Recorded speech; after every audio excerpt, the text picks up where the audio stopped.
So our next panel is going to focus, as I mentioned earlier, on the impacts of the criminal justice system and reforms within that system. And I am pleased to introduce the introductory speaker, Arun Prabhakaran from the District Attorney's Office, who's just going to provide some framing remarks about the topics that we'll be exploring here. Arun?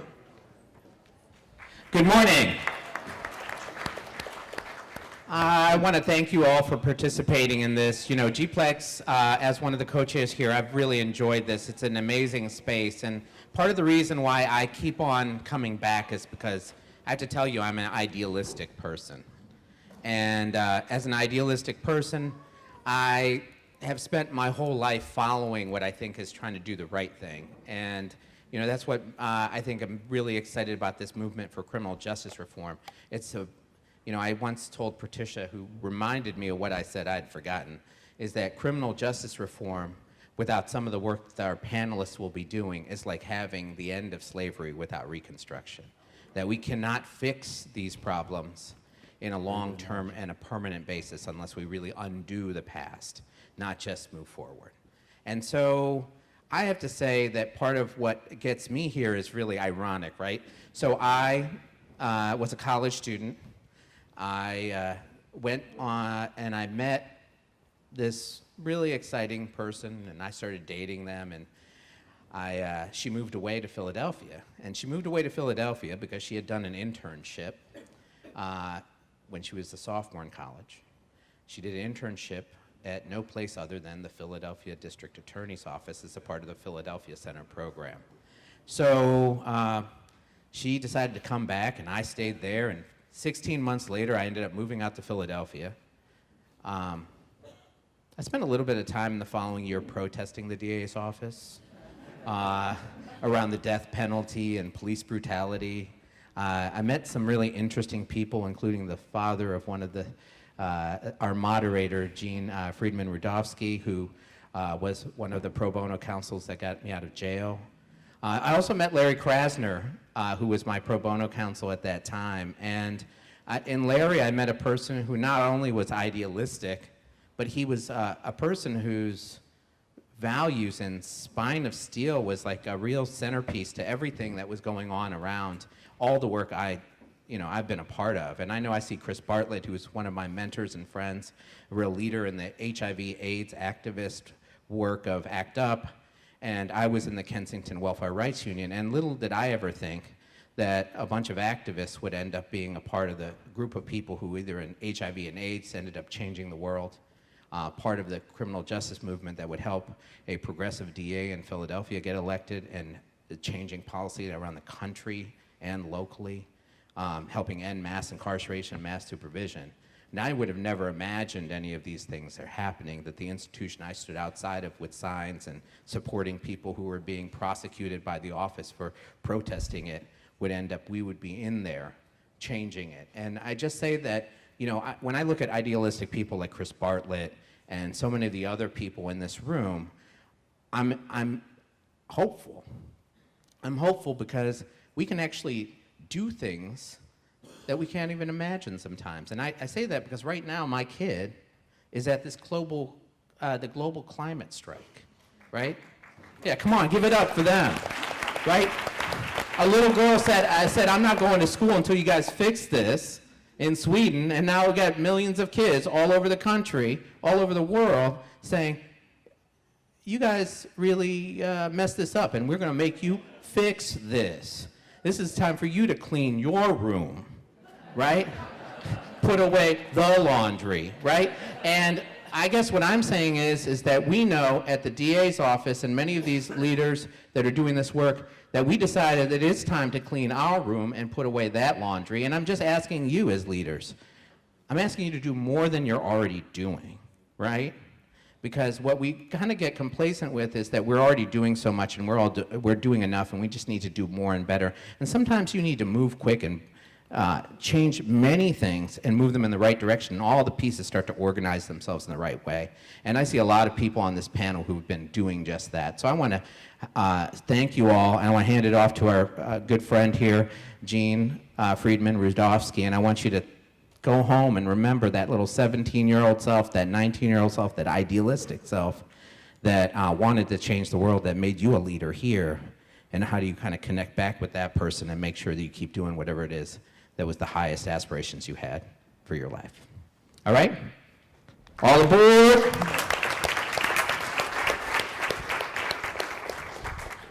Thanks, actually, I got this one, so good. Yeah, come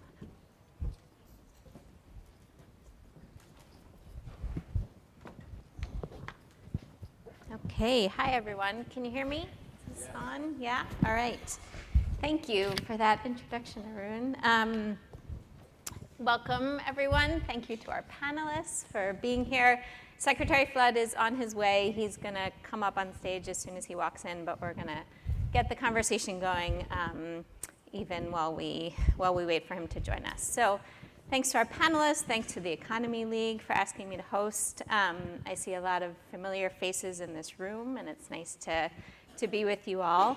So my name is Jean Friedman-Rudovsky.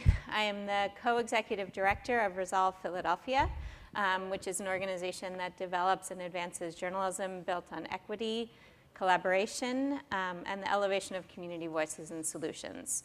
Our sort of flagship initiative is a collaborative reporting project of more than 20 news organizations across the city called Broke in Philly, focusing on issues of poverty and economic mobility in Philadelphia.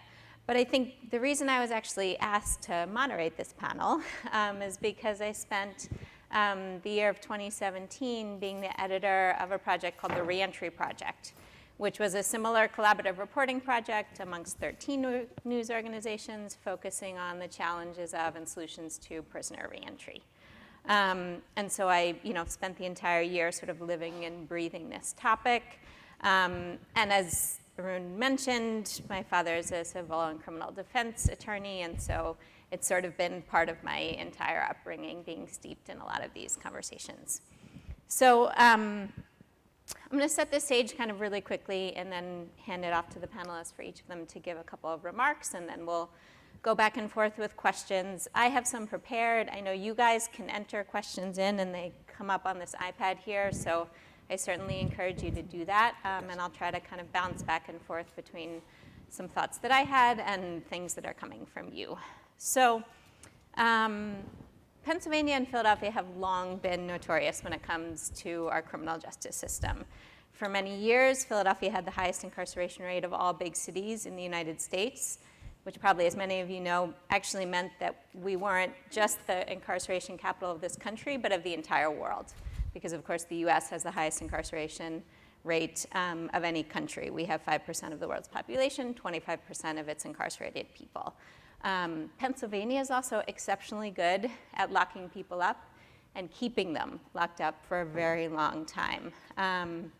We actually, still at the end of 2018, I couldn't find stats for this year, but as of December of 2018, Pennsylvania's incarceration rate is actually higher than the US's average. It's one of the highest of all the states, and we are, for example, home to more juvenile lifers than any other state across the country. But on the flip side, in recent years, and in many ways thanks to the work of the folks that I share the stage with, the conception of Philadelphia and Pennsylvania is really shifting, and we've become this sort of like pinnacle of hope for really substantial criminal justice reform. And that's happening on a number of levels. It's happening in the city, which is what Patricia Cummings will speak to. It's happening at a state level, which is what Secretary Flood can speak to. And it's happening on a movement level, which is some of the work that Jondhi and other leaders in the reentry space have been leading for many years. So this actually, the setup of this panel kind of belies the fact that even though criminal justice stuff, as my dad likes to say, is not rocket science, it is actually very complicated, right? When you're talking about the incarcerated population, you have city jails, you have state prisons, you have federal detention facilities, all of which are controlled by entirely different bodies and under different parts of our government. And you have all of that kind of in the mix when you're talking about this broader kind of group of people who are spending time behind bars. Another complicated thing, I'm just going to point out a couple things and also ask for some clarity amongst our panelists. You may hear the word, and you probably hear in the conversation around criminal justice reform, recidivism come up a lot, right? That actually could mean three different things. It could mean reincarceration, it could mean rearrest, or it could mean reconviction, or it could mean a combination of the three. So I'm going to ask our panelists to be clear if you're talking about recidivism, which of those are you talking about, because the numbers will vary drastically. We could have a debate for an hour about which is the best, but we're not going to go there. We'll just sort of be clear about what we're talking about. And in general, I'm going to ask you guys to just, this is obviously a very educated audience, but some of this stuff gets into the nitty-gritty, so just be clear about what you're talking about.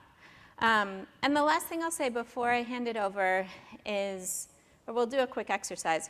Who here has heard the term mass incarceration? In the media, in neighborhood conversations, basically everyone.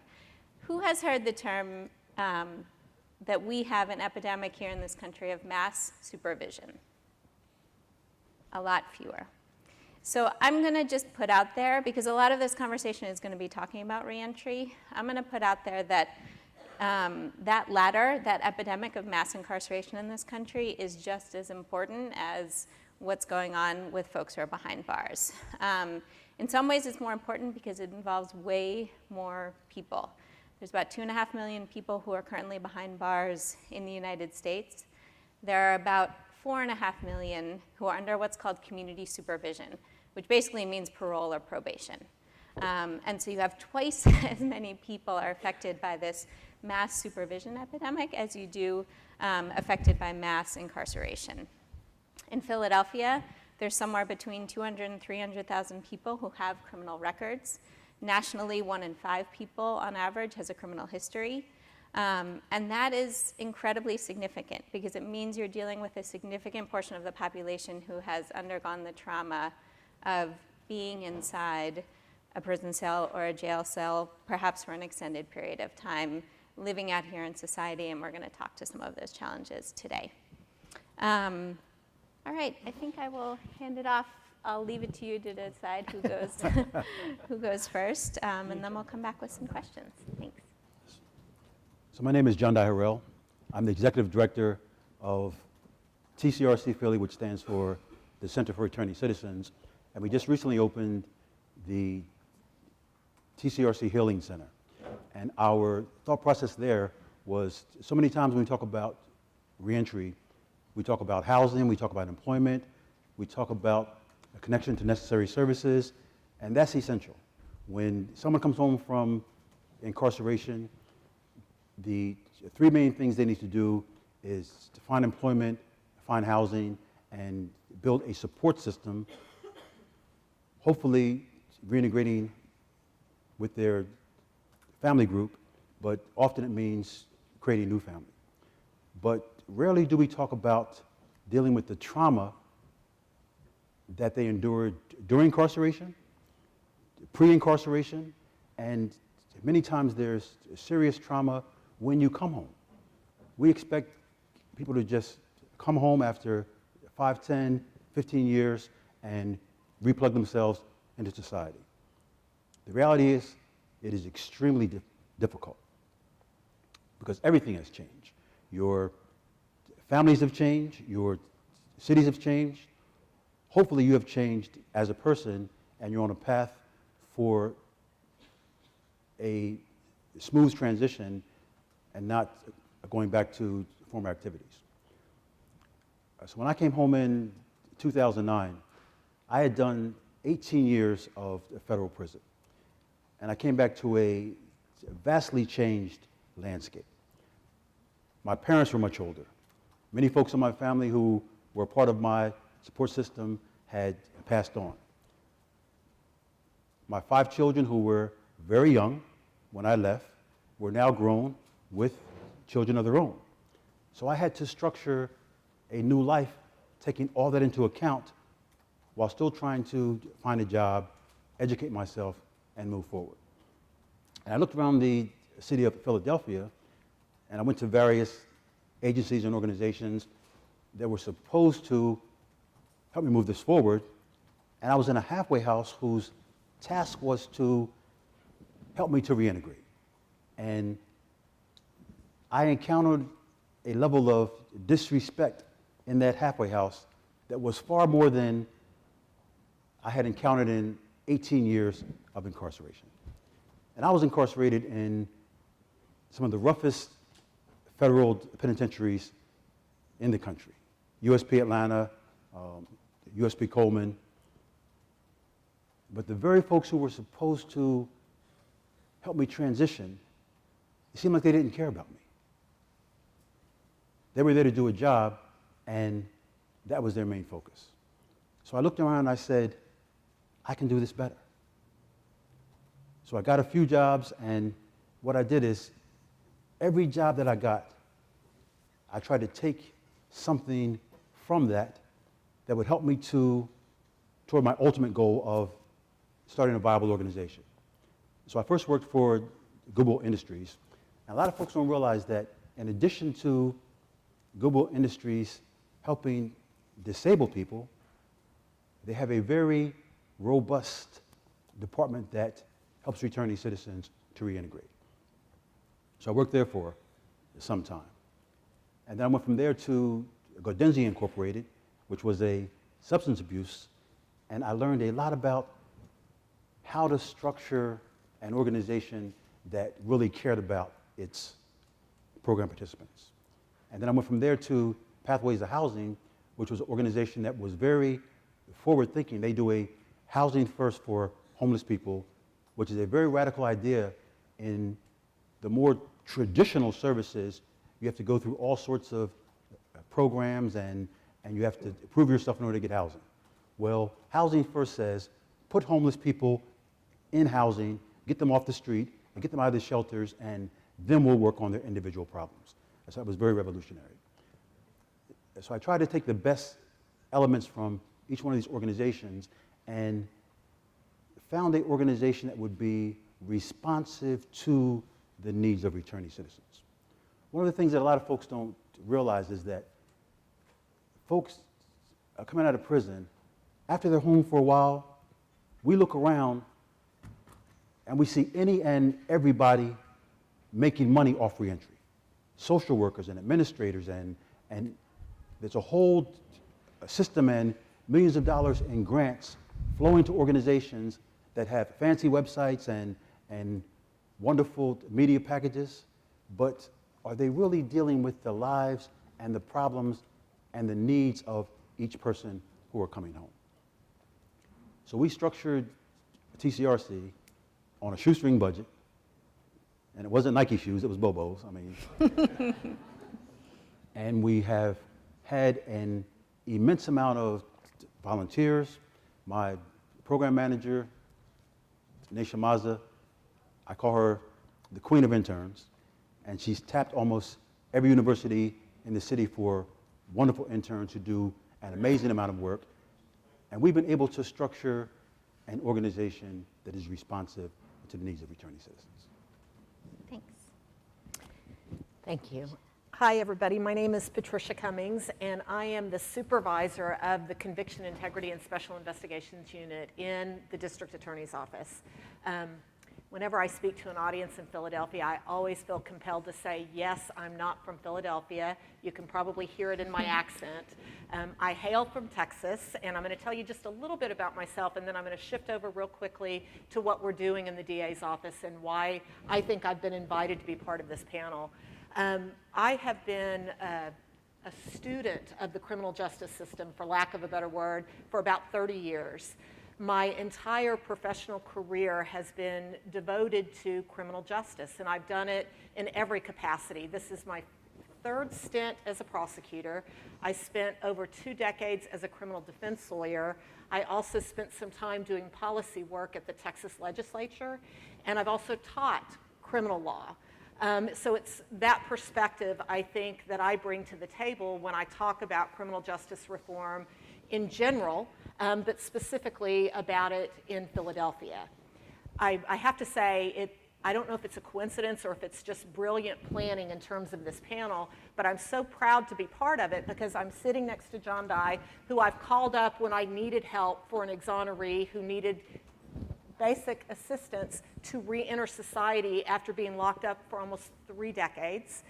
I'm so pleased to meet Jean, and I told her when I met her for the first time this morning that I bug the heck out of her father on a regular basis because I am constantly asking him help with issues that we're facing.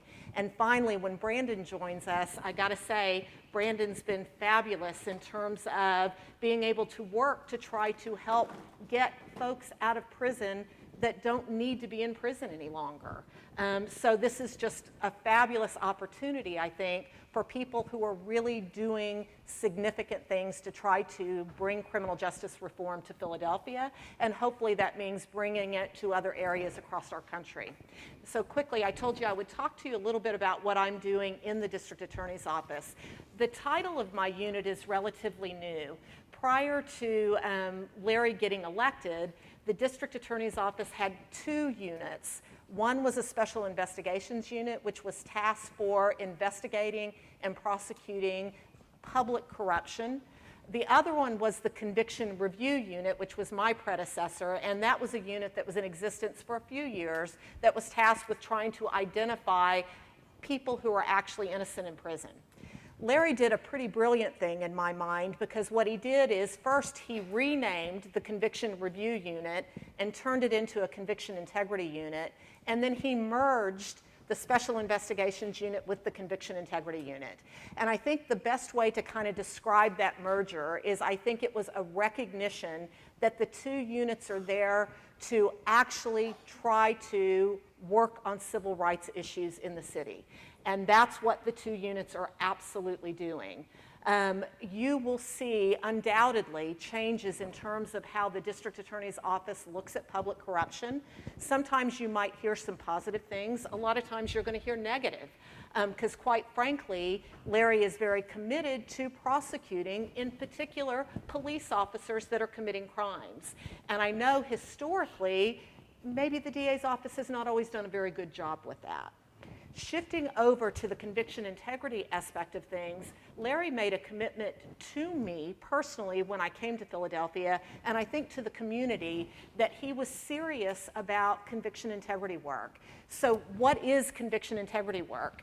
You can talk to different people throughout the country, but I think you're finally going to come to there is a consensus. And basically what it is prosecutors who have the power to actually go back and look at cases, determine whether or not there was a wrongful conviction, or if there's an actually innocent person in prison, and then do what you can possibly do both legally and ethically to fix it, to right the wrong. In addition to that typical conviction integrity work, Larry also made a commitment to add a new probably responsibility to the work. I can't think of a better way to describe it, and that is, let's not just look at those that could be innocent in prison and those that did not get procedural justice that led to their conviction, but let's also look at sentencing issues. Jean spent quite a few minutes talking about how Pennsylvania and Philadelphia have a pretty bad track record as far as contributing to our nation's problem with mass incarceration. And you can't really fix the mass incarceration without also recognizing we need to try to do something with disparate sentencing and excessive sentences. And so Larry made that commitment. Our unit is doing it, and so we are also now looking at, are there legal ways to try to help folks that have gotten excessive sentences? And that's not just looking at the judicial system, we are also looking at the executive branch, which is why I've had such a wonderful pleasure in getting to know Brandon Flood, because I think Philadelphia and the state right now is really doing stuff that hasn't been done in decades. And that is saying, you know what, maybe when a person has spent 30 years in prison, if they weren't the shooter in a crime, and they've had a really good track record in prison for 30 years, maybe we ought to say enough is enough. Maybe it's time we say, let's commute those sentences and let them be part of society again.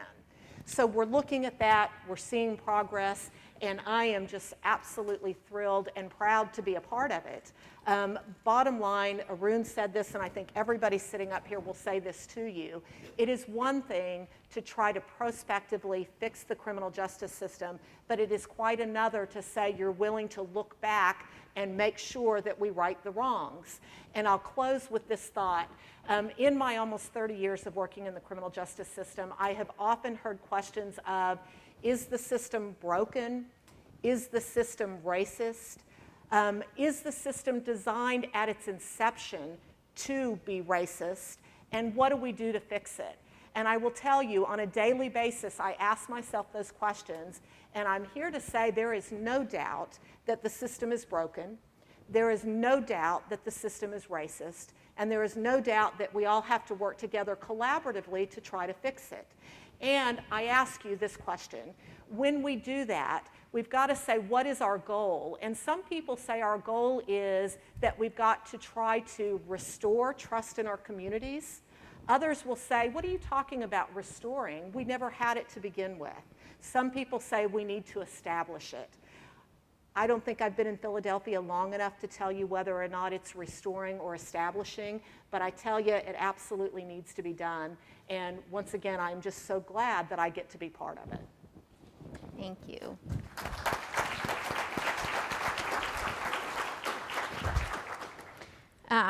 So I'm glad you brought up race because I have a note in here that says we can't talk about the criminal justice system without tackling the issue of race head on. And one example of that is the city's jail population has lowered dramatically in the last 3 years. It has dropped by about 40%. A lot of that is due to the work that's coming out of Larry Krasner's office. Some of it is due to the work that the Jondhi and other folks in the sort of movement space have been pushing. But here's the thing. As that rate has been dropping, the disparities, the racial disparities, have remained exactly the same. So as of August 2019, what that means is you have 89% of the people who are in the city jails are people of color, and 10.8% are white folks. And so when you talk about sort of restoring trust, whether it's restoring or establishing or building trust, maybe if each of you could speak to where do we go from here, right? I mean, that's a very sort of big and broad and bold ambition. But how do we take some steps forward to be able to address these disparities? And specifically, what is the role of some of the folks in this room? People who are not working in criminal justice every single day. What is the role of collaborating with city agencies, with economic agencies, with business leaders? How can they be pulled in to the criminal justice fight, and specifically thinking about this issue of race? So I think when you talk about the issue of race and criminal justice, you can't have that conversation without talking about economics. And often that's a conversation that never happens. But I do most of my work in North Philadelphia. I live in Southwest Philadelphia. And if you walk through our communities and you look at the economic state of our community, first you look at the businesses. The majority of the businesses are owned and operated by folks who don't look like us and don't really care about us. They're simply in our community to make money. So that translates into several different factors. The main one I look at is employment. Our young people can't get employment in the businesses in our community. For a long time, I had our community center on Germantown Avenue, right below Broad and Erie. And Broad and Erie is a major transportation hub where over 7,000 folks go through that hub every day. So around 3 o'clock, I would often stand in front of the center and watch the hundreds of kids coming from the area high schools headed toward the buses and the subways. And in my mind, I would envision, what would it look like if these kids were going into the stores along the business quarters, putting their backpacks behind the counter and going to their after-school jobs. But that never happens. You also talk about the state of our neighborhoods.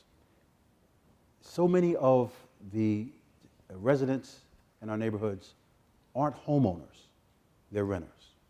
And that makes a huge difference. Folks who own homes in the community are vested in the community. They keep their streets clean, they keep their properties clean. They value the life that they're building in the community. Many times when you're renting, it's a temporary situation, it's year to year, and it's not the same level of investment. When you talk about poverty in areas, lack of jobs, lack of employment, you're looking at alternative ways to make money. So many young black people are involved in the drug business because that is one of the major ways to make money in our community. And that brings so many different aspects to the community. It brings a high level of violence. It brings a high level of disrespect and mistrust. So you have a basic disconnect in our communities. And that leads to the statistic where 89% of those who are incarcerated are people of color simply because our communities are in such bad shape. So unless we look at how we can bring more employment to our community, North Philadelphia and many areas of Philadelphia used to be vibrant centers for employment. Now we have a lot of ghost factories, which are huge factories that used to be Tasty Cake and other factories that are now gone. So we have to try to bring to the city more employment, more opportunities, more education, and then you can talk about criminal justice, once you deal with the actual aspects of our neighborhoods. Thanks. So I'm listening to Jondhi, and I'm kind of thinking about the evolution of my thought process in regard to the questions you've asked, Jean. And I must admit, probably during my 2 decades of criminal defense work in Texas, I was asked over and over again, did I think the criminal justice system was racist?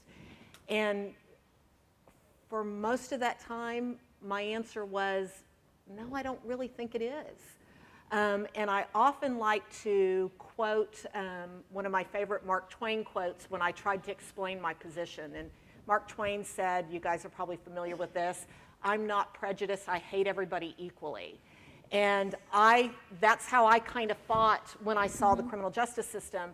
The vast majority of my clients were poor white people.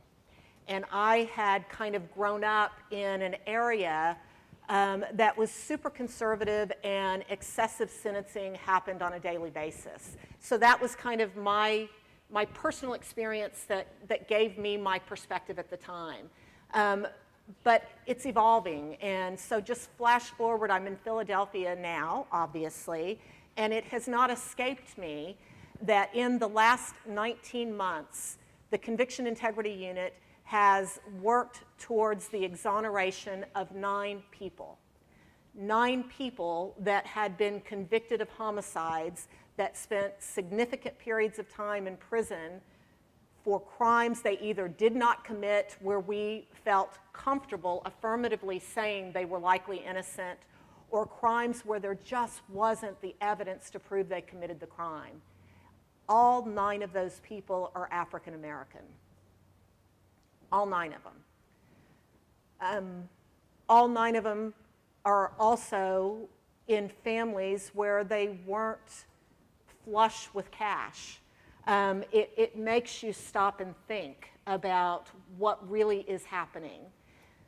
The question Gina asked, and that's just kind of my setup to give you my answer, what can you all do to try to help deal with this problem? And I think I have several thoughts or bits of advice. The first thing is, I think you just need to be aware. Like I said, I'm a student of the criminal justice system. You should become students of the criminal justice system and how it impacts our communities. Yesterday, a very fascinating occurrence took place in my office. and that was I did a training session with approximately 80 new prosecutors coming into work for Larry Krasner. And this class was the first class that Larry was responsible for recruiting and bringing in, and it was a pretty big deal. The most important aspect of that training for me was Terrence Lewis, a recently exonerated African-American male from Philadelphia, came and actually spoke to those prosecutors. Terrence Lewis spent about 22 years in prison, and yesterday was his 120th day of freedom since he was incarcerated at the age of 17. He got up and told his story to an office that wasn't single-handedly responsible for that wrongful incarceration, but by God, they played a big role in it, and that took a lot of courage.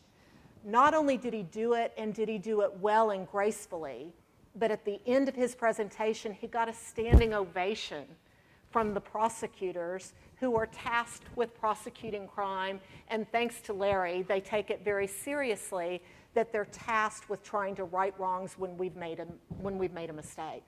So awareness is where you start. Then you add to that, and you become as educated and steeped in the issues as you can. And when you are doing those two things, then you can then do whatever you can to play a role in the political process, quite frankly, because these issues are issues that we deal with locally, but they're also issues that we have to deal with on a statewide basis.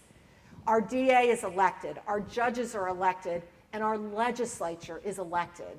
We all ought to be doing everything we can to have a voice in that process so we can make sure the folks that are representing us are giving prosecutors like Larry Krasner the legal tools we need to improve the system going forward, to fix it going backwards, and to make sure that when we fix it, that folks coming out of prison, whether or not they are actually innocent or not, they need to have reentry plans. They need to have the support of our communities if we want to seriously put our money where our mouth is and say, sometimes is enough is enough. We need to welcome these people back, and we need to let them be part of rebuilding our communities. Thanks. Jondhi, a question for you. You were talking about economic hardship, the need for employment. I mean, you started out by saying in the beginning, you know, one of the first things that folks coming home really need to think about are jobs and housing, right? Yes. Talk a little bit about that role of employment, because this is also a room of people who have staff and who are in charge of hiring decisions. And so the role of employment in a returning citizen's reintegration process.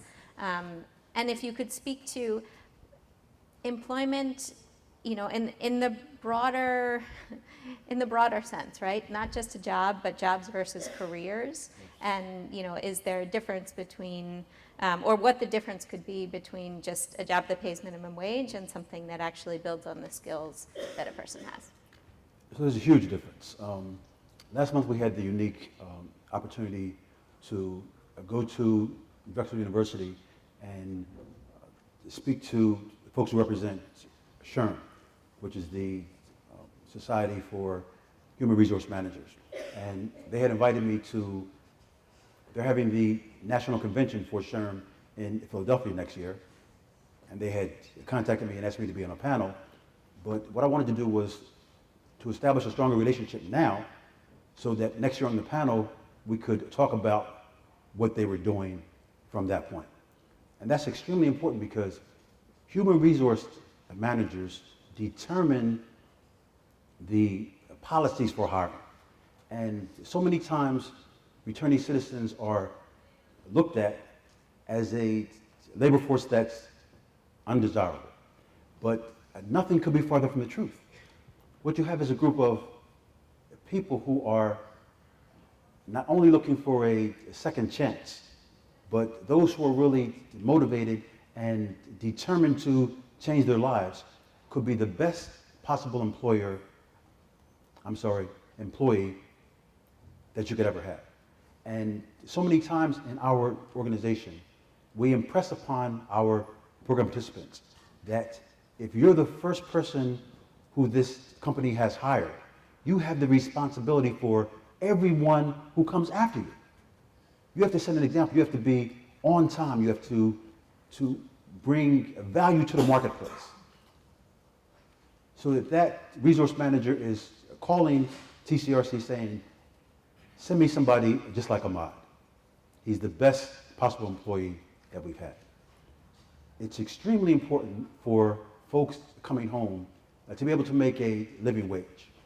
Understand that many times you are dealing with persons who, in their past, have made serious money.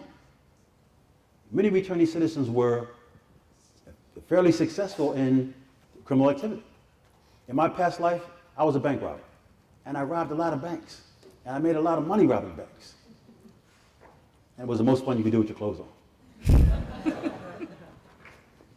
But what I'm trying to say is, you have a lot of folks who are engaged in criminal activity who were very smart. If you ran a drug operation, you're dealing with marketing and management and carving out a territory and supply and demand. And that's a very intense occupation. Those skills are easily transferable to the business world. But it's up for... Thank you. I got a couple of drug dealers for your company. But it's extremely important for folks in the position to give that opportunity to see them in a different light. And that's what one of our jobs is to humanize people. So many times on our website, on our social media page, we tell stories. And the stories are of people who have come home and they're trying to be a father, they're trying to be a son, they're trying to be a mother or a wife. They're trying to raise their families, but most of all, they're trying to make a living. And if you ask a person who's just come home to work for $8 or $9 or $10 an hour, what you're basically saying is, I'm going to give you the opportunity to, sooner or later, go back to prison. Because it's impossible to transition and do well on a salary where you can't even pay your cell phone bill, buy food, and move around the city. There has to be opportunities for folks to make a living wage, to get into unions. We have this remarkable pastor who lives in North Philadelphia, and he's a former sheet metal worker. And at his church on Mondays and Wednesdays, he has a class for the sheet metal worker apprenticeship test. And he only charges $200 for you to enter the class, and you can be in the class for 3 months or for a year. He trains you to pass that test so that you can become an apprentice sheet metal worker.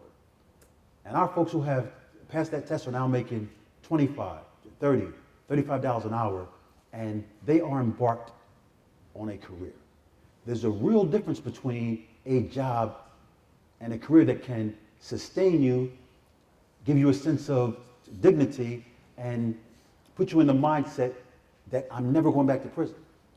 That's one of the core philosophies of TCRC.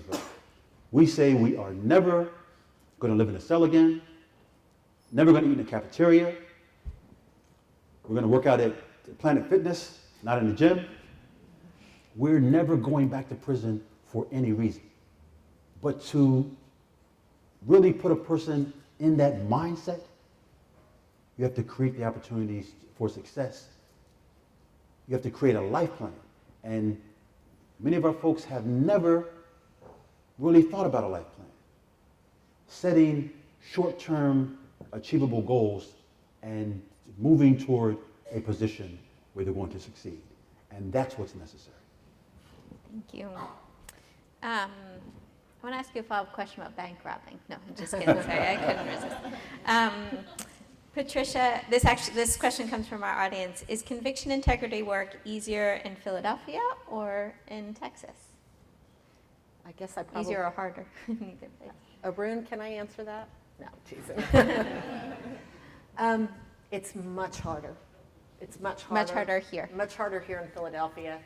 I don't know if you want any follow-up as to why, or if, Yeah, yeah. gosh, it's harder because the laws are very different, and this may be a surprise to some of you guys. You hear about Texas a lot in the news because Texas is leading the country in executions. Texas is still just sold on the death penalty and executing people, which would make you think that everything else in the criminal justice system would follow suit. And that's not so. Texas, surprisingly, has been very progressive in dealing with criminal justice reform. And so for the last almost 2 decades, Texas has paid attention to wrongful convictions. And almost every single time the state house has met, legislation has been passed to try to make it more difficult to convict the innocent. So kind of given that, then coming into Philadelphia, where I think in Pennsylvania, it has not been a big part of the conversation, not on a statewide level and certainly not in Philadelphia. I've kind of stepped into this job and I've been quite surprised at how little people in the criminal justice system actually know about the issues. So I find myself with tons of work to do because of the mass incarceration problem. I find myself kind of swimming upstream because the culture just is not there yet, doesn't seem to be there, although we're making progress. And I'm doing all of that in a state where I think some of the laws are draconian. So yeah, it's a lot harder in Philadelphia. Yep. Thanks. And I do want to talk about the state of Pennsylvania. And even though Secretary Flood isn't here yet, because I have in front of me this like pie chart, which some of you can't see, but essentially what it shows is that half of the people who are incarcerated in Pennsylvania are in state prisons, right? So it means it's not the city jails and it's not the federal penitentiaries. The local jails comprise another maybe 40% or so. And then there's a smaller sliver for federal institutions. And so, states by and large across the country lock up the most people. So maybe you got each of you, whoever wants to take this or both of you, can you talk about the new Clean Slate Act or any other state legislation that has happened recently that you think is going to impact the state prison population? And what else? What else should the state be doing to be improving its position in this? Well, what I really feel that the state needs to do is to look at reentry in real terms.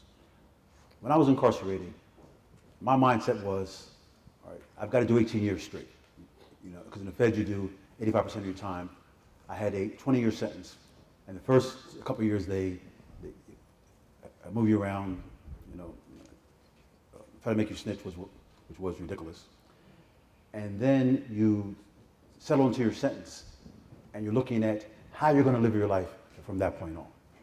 So my idea, and the idea of a lot of folks who are inside, is to begin to rebuild their personality, so that they can be successful when they come home. Even if it's like years down the road, you're working toward freedom. And I think that the institutions have to do things that really help that move forward. Now, recently, Malcolm Kenyatta, who's a state rep, has this Fresh Start legislation that would make it easier for the certifications and the licenses that you earned while you were incarcerated in the state system to transfer to the street. If you became a barber inside, if you were a plumber or electrician, because all the work that is done inside of a prison is done by the prisoners trained by the staff. If your toilet's stopped up, they aren't calling Roto-Rooter. Somebody from the department comes and fixes that. So all these skills that are being learned inside need to be translated into skills that they can begin to move forward when they come home. So if you were a plumber, that should be your initial entree into the union. And those hours that you work should be considered. Also in terms of education, in 1994, I was studying for a bachelor's degree in communication. Congress, in its infinite wisdom, canceled all Pell Grants for incarcerated people. So during that semester, they came around and said, this is your last semester. At the end of the semester, turn your books in. And there was no more college. That's insane. You have prisons full of people who are a captive audience. This is their chance to transform their life. A college education not only prepares you for the future, it changes who you are. It gives you a better worldview. Think about yourselves coming out of high school and coming out of college. How different you were when you went into graduate school. How your thought process has changed. That should be the same thing inside of prisons. Prisons, instead of being a place for punishments, they should be universities for learning, so that folks can transform themselves, come out, and be a real part of society. So just a few thoughts. I'll touch just briefly on the clean slate legislation and just say, yes, I think it is definitely a good thing and it will make things better, but it's certainly not enough. And it's going to be interesting to see, because we've just had things that are starting to go into effect, and it's going to be interesting to see how much that actually helps, all of us, and particularly folks like Jondhi, really kind of accomplish the humanization of folks after they get out of prison, after the criminal justice system has spent so much time dehumanizing them. So yes, that's a good thing, but there's so much more that can be done on a statewide basis. And just a few thoughts I have as far as what I would prioritize personally based on my experiences. First, I think the legislature really seriously needs to look at sentencing and how we do sentencing in Pennsylvania. It's crazy to me, personally, that we have so many people serving life without parole. In Texas, life without parole only was created as somewhat of an answer to try not to have so many death sentences. And that's it. Other than that, you have life, but you have parole. So generally, that's my thought, but particularly, even if you think we're not in a place in Pennsylvania where we're going to get rid of life without parole, we certainly ought to be doing everything we can to get rid of life without parole when we're talking about a second-degree homicide, which, for those that are not familiar with that, that's basically going to be the instances of felony murder, where you have somebody that's getting life without parole and they're not actually the person that pulled the trigger or killed the individual with a knife. They played a part in the crime, and because they played a part in the crime, let's say it was a felony that ultimately led to the death of an individual, they're sentenced to life without parole. It's unfathomable to me that we have so many people in prison because of that law. And I don't think that that law would be that difficult to get changed, because I think most people would agree that when we as a society are spending so much money locking those people up, and I've seen cases in the last few weeks where folks have spent 40 years, 50 years in prison, and when you look at the underlying facts of the crime, you just scratch your head. So I think that that is definitely something we can do.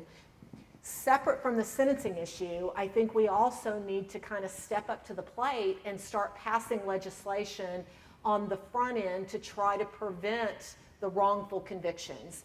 And specifically, what's high on my list is we ought to be telling the legislature, you know what, every time law enforcement interviews and or interrogates an individual charged with a crime, and I'm even going to give you, it doesn't have to be just every crime, let's just say serious, violent crimes, we should be recording it. We should be videotaping it. We should see how law enforcement is questioning that individual, and we should see the circumstances surrounding the confession that is given. That would help tremendously in terms of being able to cut back on instances of false confession. Separate and apart from thinking of it from the perspective of the suspect or the defendant, think how much that could help law enforcement as well. We are in an era where law enforcement is accused of wrongdoing all the time. And sometimes it is indeed wrongdoing, but sometimes it's not. So if we said record all of those interviews, then we might have the evidence that would actually protect the police officer.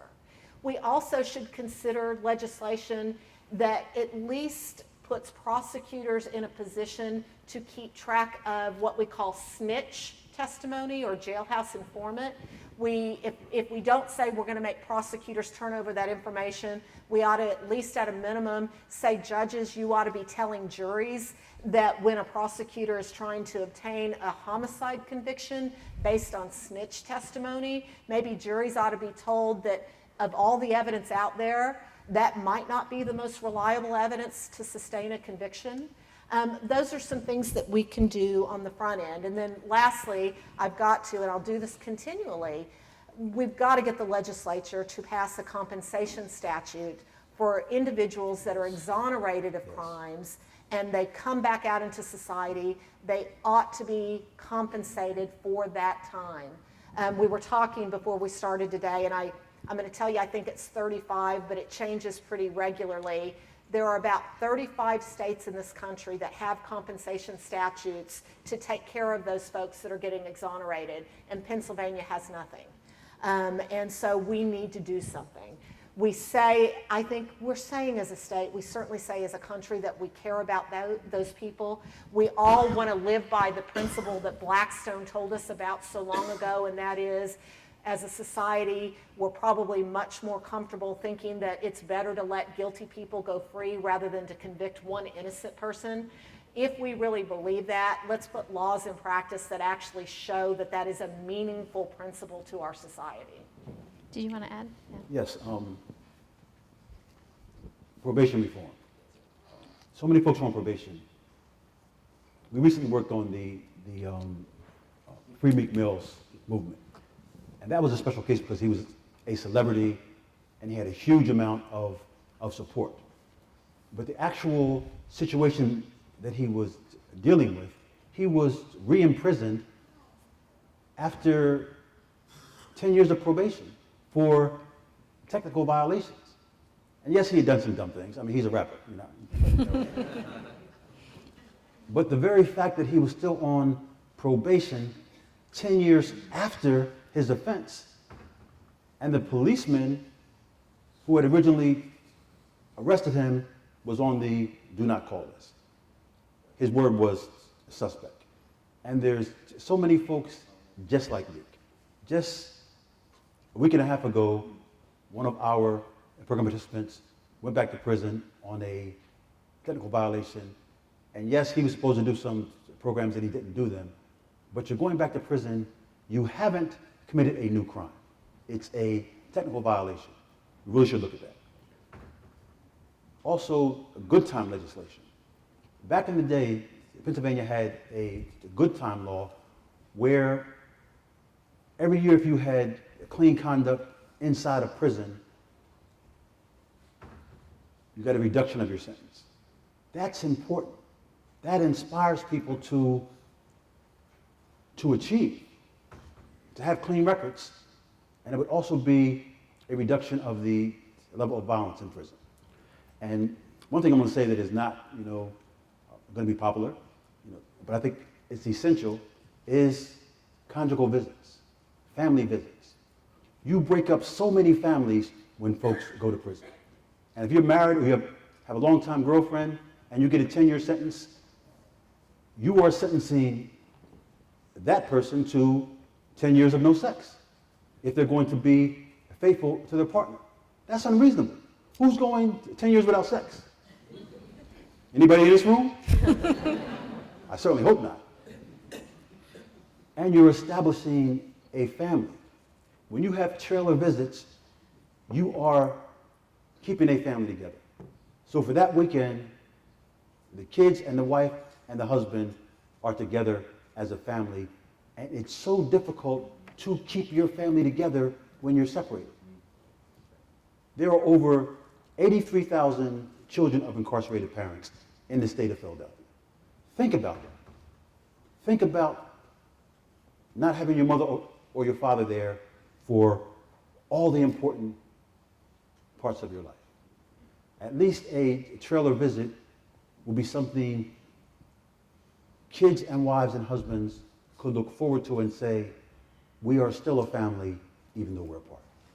Thanks. And I'm going to come back to that in 1 second. To give a little bit of context to what Jondhi was saying about the number of people on probation. So across Pennsylvania, as of last year, 178,000 people were on probation, which means, as Jondhi was sort of noting, it means that they're under constant state monitoring.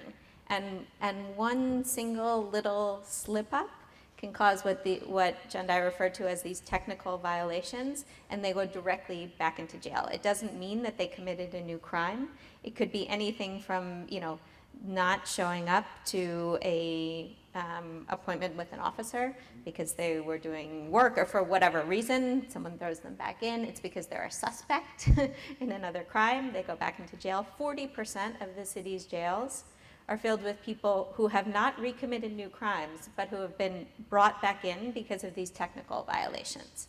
So that is why this sort of element of the mass supervision epidemic is important, because our jails and prisons would not be nearly as full if there wasn't this sort of process that's triggered constantly by the state to send people back in for very, very small things. One quick question someone asked in the audience, and I think it's good to clarify, what's the difference between a jail and a prison?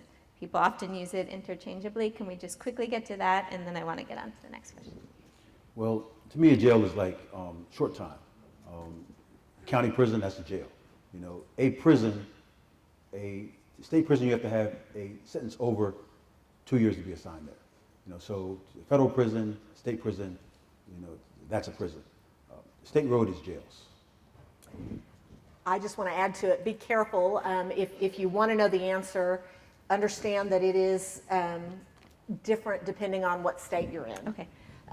Because the way Texas classifies it and defines it is very different than the way Pennsylvania does. And so I'm constantly having to relearn all of this new terminology. But typically, a lot of states will say jail is short term, but a lot of people say jail is generally going to be for the people awaiting trial before they get their sentence, or low-level offenses, and prison is generally going to be what's run by the state, and it's going to be for the longer sentences you get after you're convicted.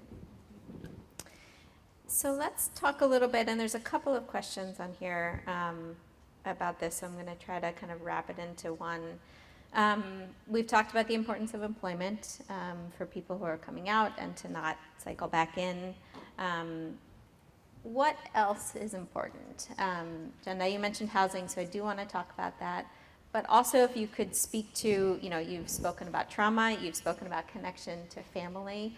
What are the other ways that folks in this room should be thinking about how to be able to facilitate a better reintegration process for folks who are coming home outside of the sort of jobs issue? I think the perception of who we are as people is very important. Language is very important. We really pioneered the term returning citizens because that gives a sense of dignity. You never lost your citizenship, even when you're incarcerated. You were just in a situation where you couldn't exercise it. But now you've returned, and you need to be doing that. We encourage folks to vote,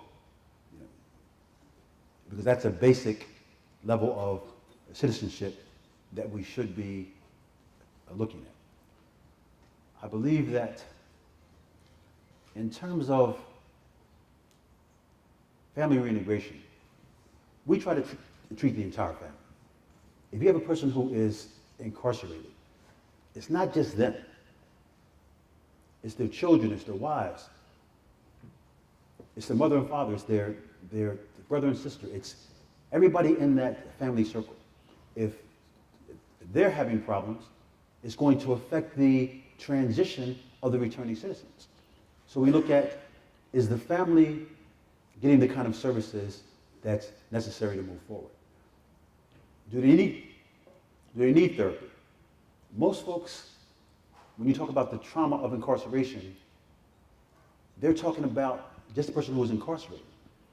But I talk to so many mothers and fathers and brothers and sisters who are really going through it because they don't know what their family is enduring. And they're worrying about them every day. And that's intense trauma. And then they come home and they're worried about, are they going to go back? One of the things that my favorite daughter, and everybody has favorite kids, don't act like you don't. She said, and it really touched me. She said, Dad,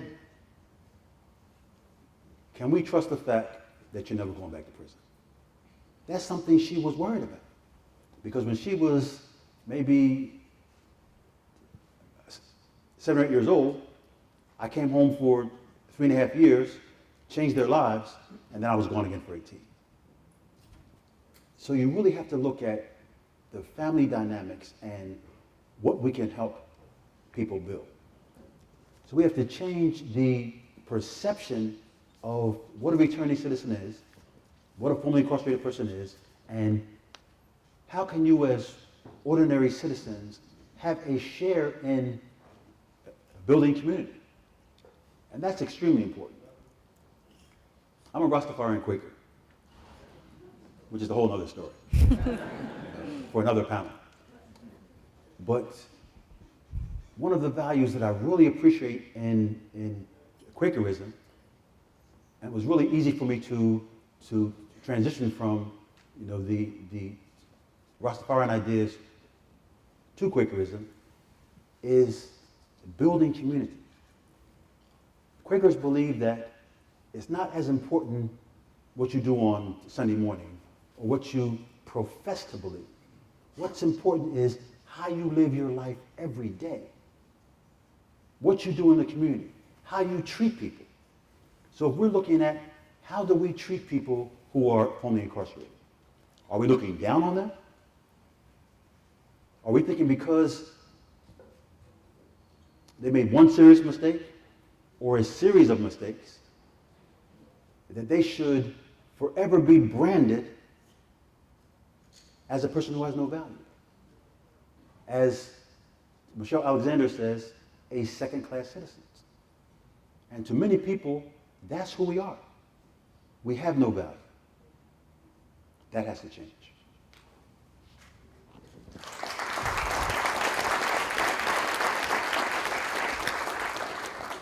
Patricia, anything you want to add? I mean, you spoke to your office and others in the DA's thinking about sort of reentry planning when people come home. What does that mean to your department and sort of more generally? And maybe if you can touch on housing, because there was a question on that of sort of the importance of that and contrasting that with public safety concerns, Megan's law, restrictions on where people who have criminal histories can live. Sure. Have many of you guys watched the recent miniseries on Netflix, When They See Us? Yes. Thank you. That's just what I was going to say. It is fabulous, and everybody should watch it. And I was on a panel just a few days ago, and we were talking about it. And some people don't watch it because they've heard that it's hard to watch. And one of my fellow panelists said, that's exactly why you should watch it, is because it is hard to watch.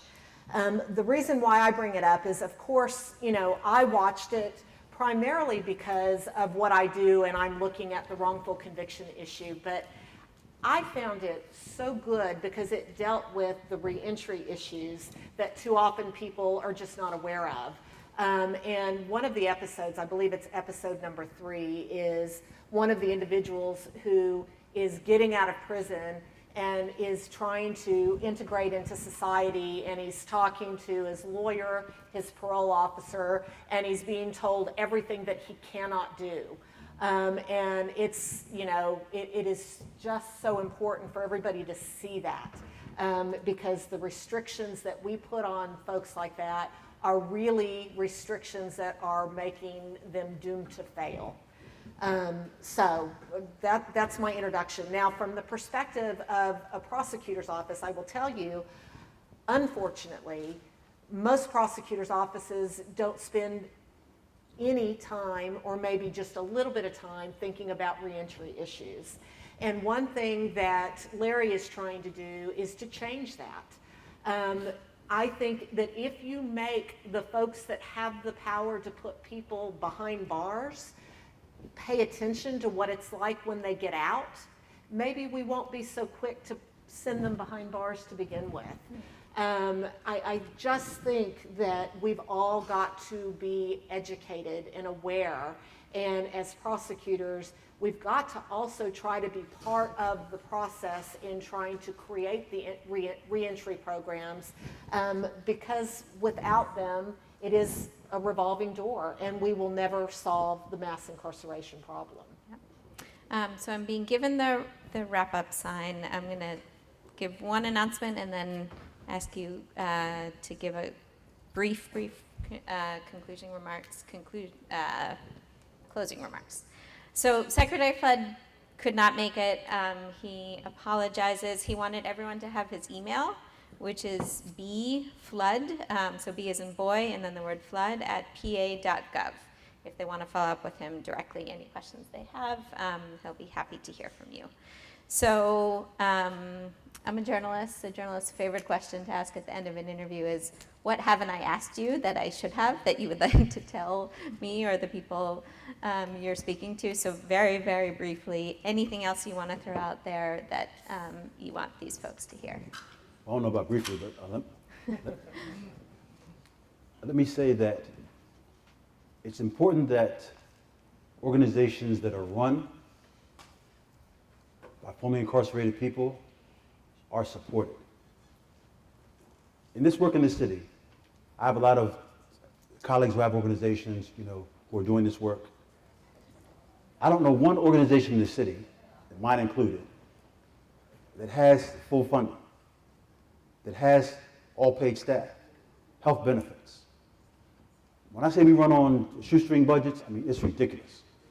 And there's so many organizations that are well funded, and often what happens is organizations give us small contracts and we do the actual work and they have the huge contracts.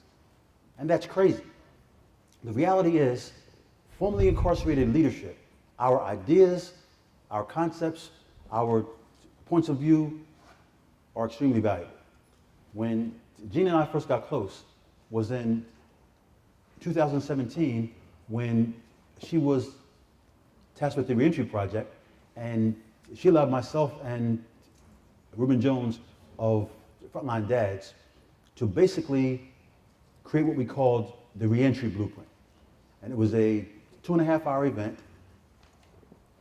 and we auditioned and invited 6 returning citizens to give their blueprint for how to change reentry.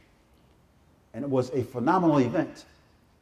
But the wonderful thing about it is she valued our ideas and our judgment, and she worked with us to create that event. And that's in extremely short supply in the city. We really need to look at how we can incorporate the small nonprofits that are doing the dynamic work on the ground into the larger area of finance. And often it's about helping us to build out our structures. We got a wonderful grant from the Eagles last year, which enabled us to have a Compass, which is a nonprofit organization that came in to help us to redesign our organization so it could be more functional. Things like that is essential. Every organization doing returning citizen work in the city that is run by returning citizens need to have access to tools like that, have financial support, be able to build networks so we can pick the phone up and say, I have 15 people who need a job. Can you employ them this week? We need to have resource fairs where our folks come out to the resource fair and they get interviewed and they get hired. We don't want to hear go online and apply. Have the computers right there. Let us go online right there and hire people on the spot. We really need a more robust, full support for the work that is being done on the ground level. Patricia? So Jondhi mentioned a little while ago just a slight reference to Michelle Alexander in one of his comments, and I don't know if many of you guys are familiar with Michelle Alexander and the new Jim Crow. There's lots of people that really believe that she is right and that our system is racist and that we've pretty much got to start all over again. I don't think that you have to subscribe to that idea and accept it to be part of what it takes to make it better.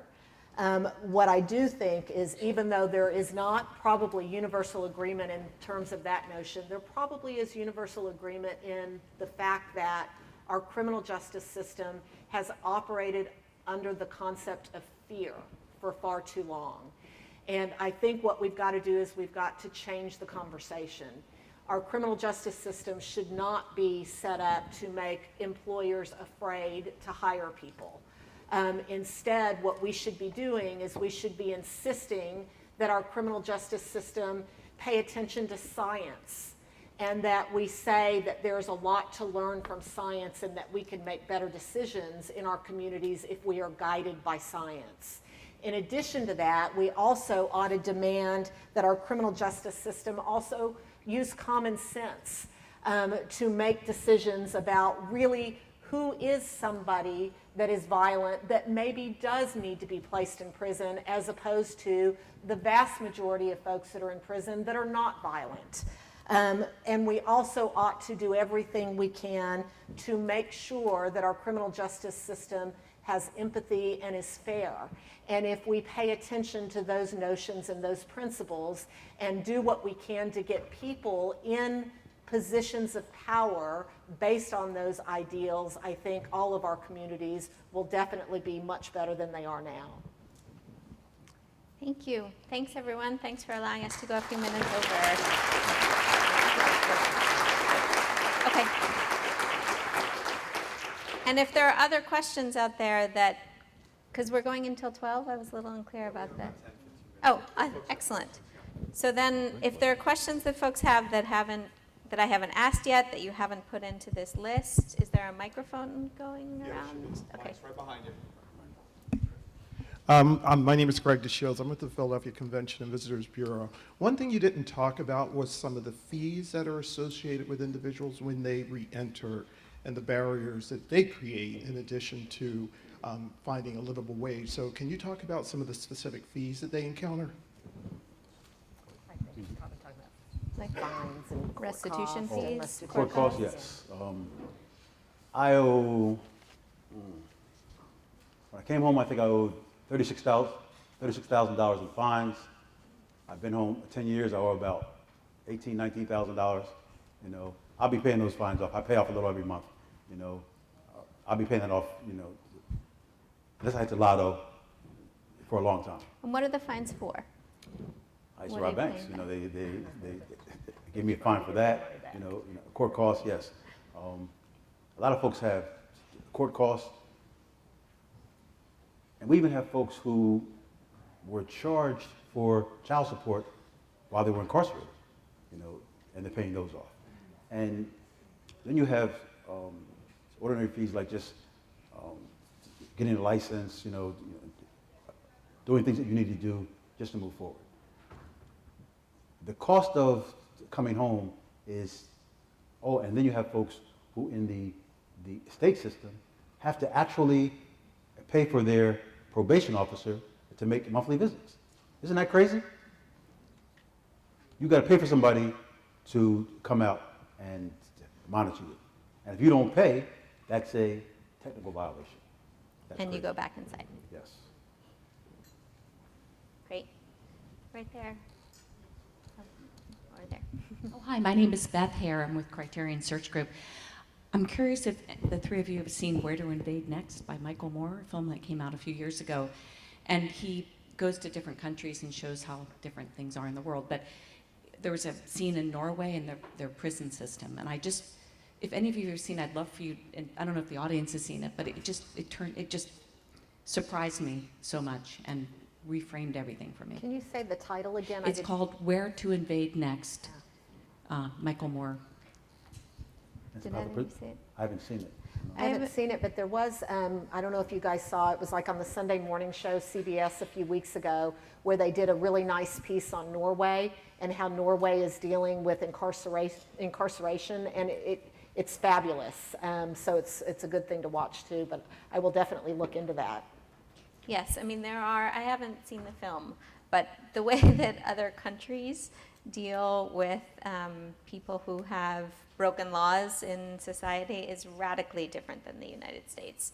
And, there's the European countries who, particularly in Norway, they have prisons that don't look like prisons, right? There are no big walls, there are no watchtowers, there are no barbed wire fences. They are essentially the sort of universities that Jondhi was talking about.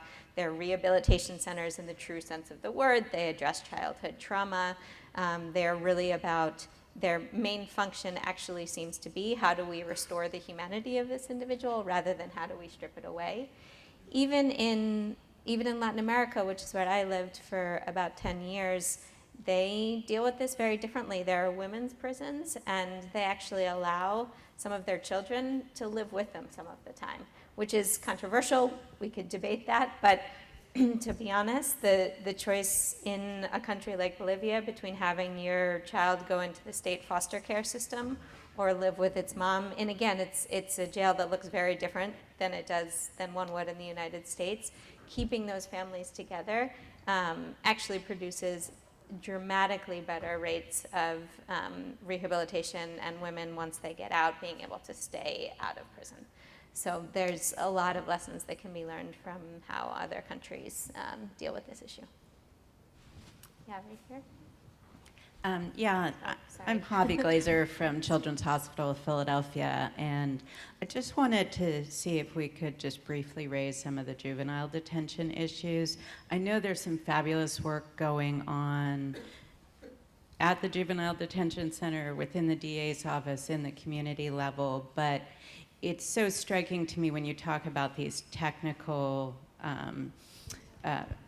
violations, and you look at, this was sort of the powerful point that was made to me at a presentation last year, you look at the fact that if you give a kid a list of 15 things they need to do, and any little stray off of that path can put you in detention. It was interesting to learn how many kids are in detention who were originally given sort of a parole structure, but the structure was so onerous. And then we have all these researchers that show that the part of your brain that even can sort of register and understand those sorts of things isn't fully developed until your mid to late 20s. It's sort of a fascinating sliver of all of this. Yeah, juveniles.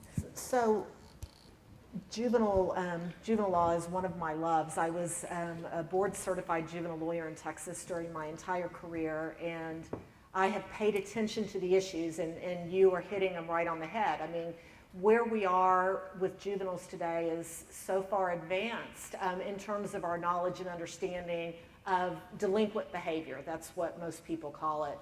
And what she was referring to is the neuroscience tells us that your brain is not really formed until you're about 25, and specifically they're talking about the frontal lobe, and that is the area of your brain that controls impulses.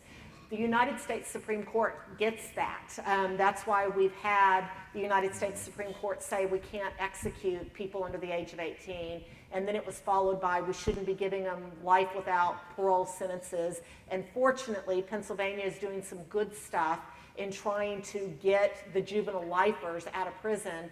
But my assessment so far is that Pennsylvania is way behind in juvenile law in general. We've got to take that conversation and make sure that we bring it to every level of how we're dealing with juvenile offenders. We've got a long ways to go. In my office, Bob Listenby is the first assistant, and Bob has, I think, single-handedly really been responsible for a lot of progress in how we deal with kids in Philadelphia, and he is committed to doing that. But I think he would also say he recognizes we've got a long ways to go.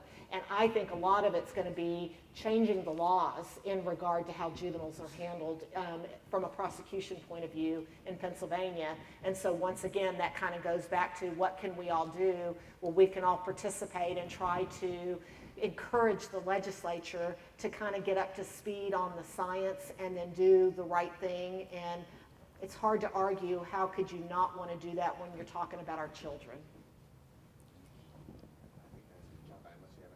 Yeah, I think we've now actually hit our limit.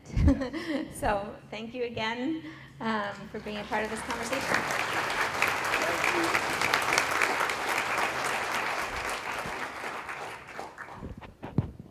Cool. All right. Just thank you to Gene for moderating. Thank you to Patricia and Jondhi. And again, Secretary Flood does send his deepest apologies. He was called to duty by the Lieutenant Governor this morning.